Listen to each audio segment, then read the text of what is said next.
Baby's Endgame. I know that I said that I stopped midway on two separate occasions, which I did. However, on the second attempt, I noticed that that freaking story was entering triple digit territory.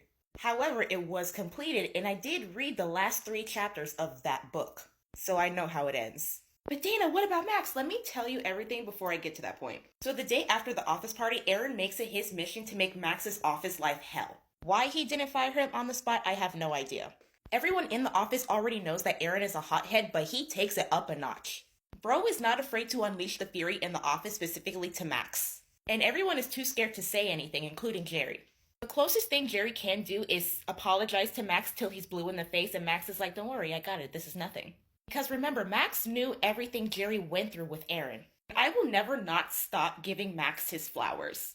Max is so cool, calm, and collected of the situation that I feel like Max knows if he were to ever express his distress to Jerry, that Jerry would never be able to forgive himself, so he keeps it under wraps for him. So far, all the hell Max has been enduring is verbal. However, Aaron takes it up a notch and takes it on the physical level.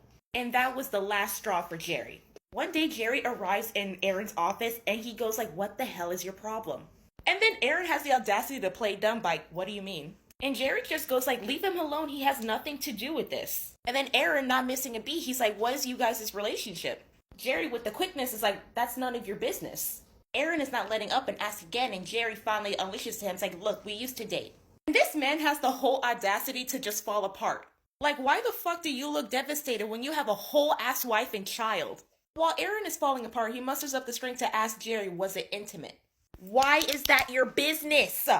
Jerry being upfront about it, he's like, yeah, it was intimate. Cue the whole devastation on Aaron's part. Jerry goes like, look, just leave Max alone. He has nothing to do with this. This man does a complete 180 and says, yeah, but on one condition. See where this is going? Jerry, skeptical, goes like, what? Aaron replies, go on a date with me. This man is so fast in throwing away his wife and child. Jerry, still skeptical and seeing no way around this, he goes like, fine. Y'all, this is the most tense date I have ever seen. This date is the typical dinner date, small talk, whatnot. And once the dinner date ends, Aaron has the audacity to try to put the moves on Jerry. Jerry is like, no, and is expressing his rejection verbally and non-verbally, but Aaron is not letting up. And then Aaron, with the quickness, kisses Jerry. Jerry, clearly stunned, but he starts to melt for Aaron. I'm over here mortified. I'm just like, Max, no, please save him. Max, unfortunately, does not come through, and those two wind up having an affair. And they continue to have an affair for the next few days. At that moment, Jerry is on cloud nine, and he feels like they're back in those high school days during the good times. One day, those two are at the hotel, the deed is already done, and Jerry's still on cloud nine. And while they're in bed just staring at each other, all smiley faces, he's reminded of Baby Gabby, because Baby Gabby is basically the carbon copy of Aaron. Instant regret washes over him, and he's like, I can't keep doing this to my best buddy. He doesn't voice it, but Aaron gets up to go get dressed, still thinking that everything's all hunky-dory. Jerry sits up and he's like, look, we can't keep doing this. Aaron, not batting an eye, says something so detailed that I was flabbergasted. Oh, don't worry, this isn't forever. I do plan on divorcing Beverly, and I don't mind giving her 50% of everything and sharing custody with Baby Gabby. However, I know you guys don't like each other, so I am willing to either give up custody or fight full custody because I know you guys are best buddies. So don't worry, I got you, babe. I'm sorry, what? Like, this man, time and time again, just proves if your name is not Jerry, you don't mean shit to him. Which is so sad because to Baby Gabby, Aaron is her whole world. And here's something that I found so ironic. Beverly is going through the stage of how you get him is how you lose him. Beverly was out there being a homewrecker and destroying their relationship. And then here comes Jerry having a whole ass affair with her husband. And Aaron is about to dip and leave her for the man that she chased out. Karma by like 50%, and I'll explain later. Jerry is begging and pleading not to divorce Beverly and do all of this to Baby Gabby. And Aaron is like, honey, it's happening whether you like it or not. Papers are drawing as we speak. And I freaking called it because ain't no way you say something so detailed off the cuff if you haven't already thought about this the second you hit the hotel. Aaron is behaving like they're talking about groceries, like so nonchalant about this. And I'm over here like, you are basically asking this man to be a fucking homewrecker. And that's where I stopped at that part. Now we're entering the last 3 chapters of that story. Beverly finds out about the affair. And she asks Jerry to go meet up with him at a restaurant. Girl is decked to the nines. She is not afraid to tell him, look, Aaron has been a great husband and a great father ever since you left. And you have the nerve to show up all those years after what you just did to him all those years ago. Like, girl, be so for real. Like, I know you are not talking like you were not the cause that prompted him to leave.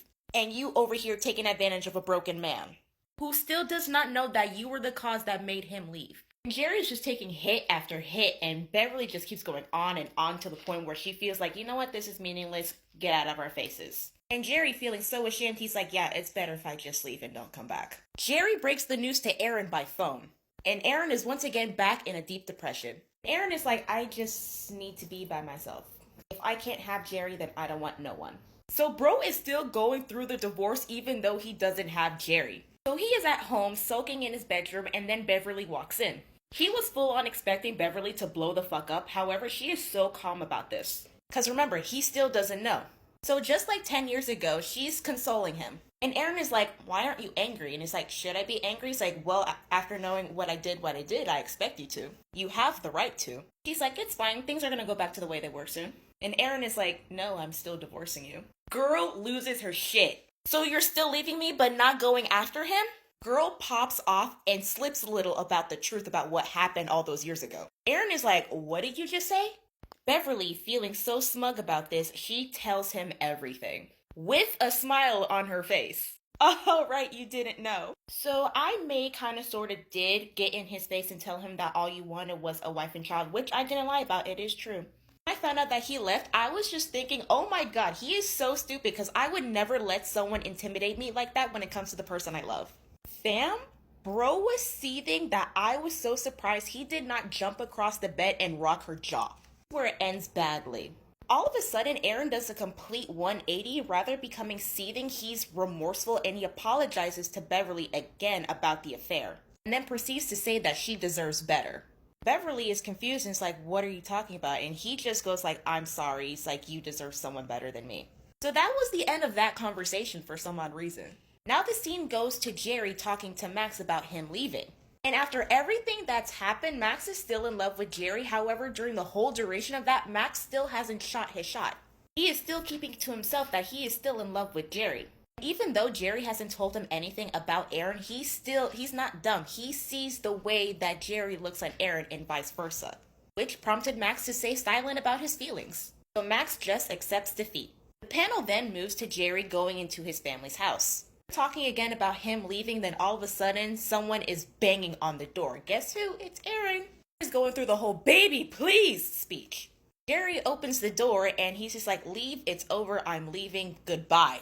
Jerry is not letting Aaron give him a chance to talk, and this pisses off Aaron to the point where he bursts through the door and pins Jerry against the wall in front of his family. Jerry is trying to fight off Aaron, but Aaron dumps everything on him that he just found out what Beverly did all those years ago.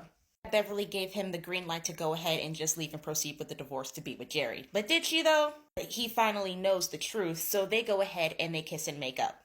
The story just kind of fast forwards afterwards. Like, divorce has been finalized, they broke the news to Baby Gabby. Baby Gabby was clearly upset, but she decided to kiss and make up with Jerry together, and they are just on cloud nine. We don't hear anything from Max anymore, so that was devastating.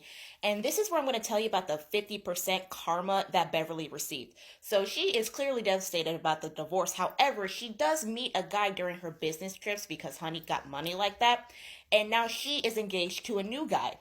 Beverly share custody with Baby Gabby, and so Beverly shows up personally whenever it's time for her part of the whole custody thing, and she makes sure that her presence is known to Jerry. End of the story with Jerry and Aaron happily together, yay.